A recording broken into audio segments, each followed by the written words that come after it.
Hey there, Chief Meteorologist Tim Buckley live with you right now. We're tracking the weather, of course, which it could be a little busy overnight tonight into tomorrow morning. We've got rain on the mind, thunderstorms.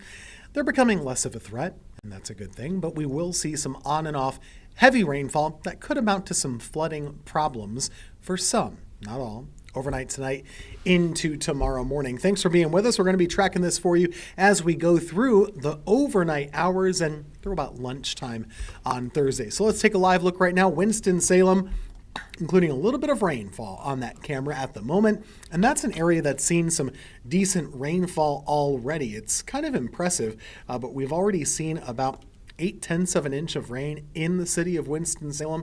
Well, that's pretty good news. You know, we have this drought, of course. What we want to kind of walk this tightrope today is we want to see some rain.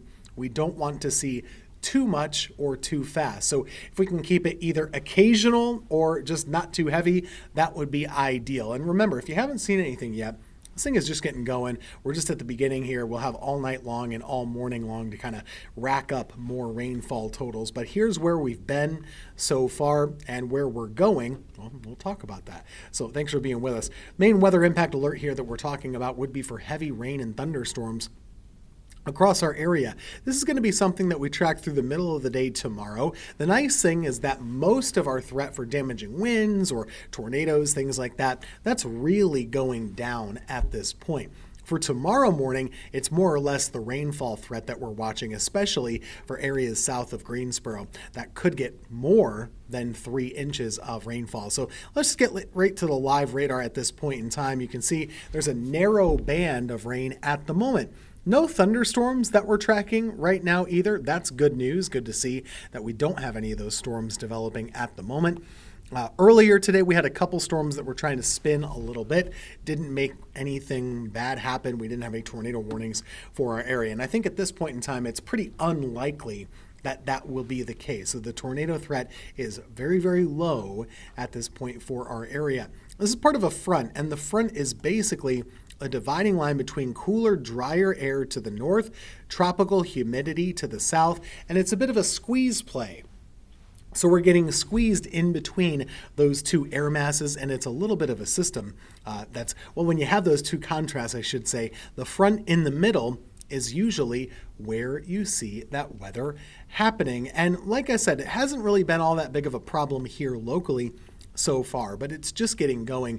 I will show you in Southern Virginia, they had a ton of rainfall earlier this morning. Just take a look at this. Martinsville, Danville, not that far away from us, 3, 4, 5 inches of rain have already fallen. That was mostly earlier today. So that's the kind of potential. It doesn't take that long to see that setting up. And right now we have a little bit of a sneaky rain band that's really producing a lot of rain over a small area.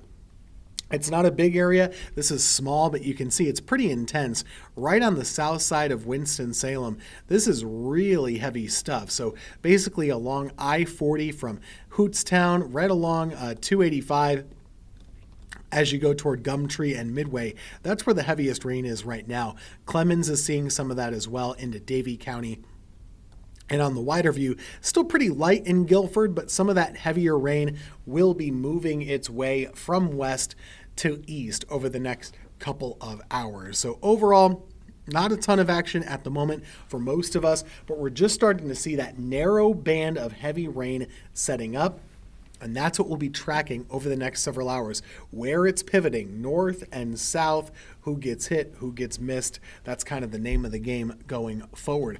The cooler air has already started to move in. I mean, take a look. Low 70s, mid 70s across the Triad northward. Farther south, we've got mid 80s to still low 90s. So it depends on where you are.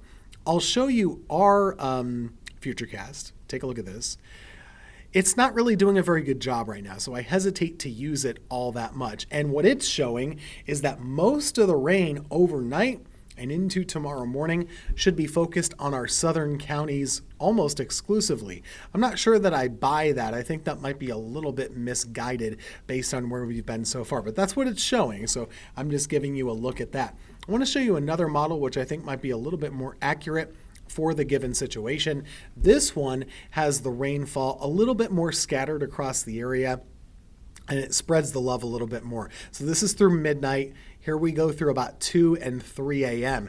After that, for tomorrow, it pivots it southward, and it really coats the southern counties pretty heavily. So if you live in Lexington, Asheboro, Troy, Sanford, any of these areas, you might be under the gun for the most rainfall with this particular system. So anyone that gets over 3 inches, you could have some flooding issues. If you just see 1 or 2 or 3, that's probably going to be manageable without any big problems. Remember, we're in a terrible drought, so we have a lot of room to put this water right now. Technically, we do still have a tornado risk for our area, although I'm pretty close to sounding the all clear on that. Flash flood risk still exists, but it's not a severe one for everybody. That's for tonight. Here's for tomorrow morning. Still looking at a threat of some possible flooding for parts of our area. So just make sure you're on alert. If there's flooding happening in your town, best thing you can do is stay off the roads or stay home. Those type of things will take you a long way. Remember, those heavy thunderstorms will be mostly with us through tomorrow morning, and then they start to subside a little bit. The rain chance for tomorrow is primarily for the first half of the day, and then as the day wears on, we should start to see things calming down and drying out a little bit. The rest of the forecast, still a chance of some scattered showers as we go into Friday and Saturday, but not too many of those, I don't believe. We'll be in the mid to upper 80s Sunday, Monday, Tuesday, and Wednesday, with 90s starting to return. It'll feel like summertime again as we go toward the end of the weekend, but a nice break from the heat over the next couple of days. We'll be right back in just about 2 minutes from now. Water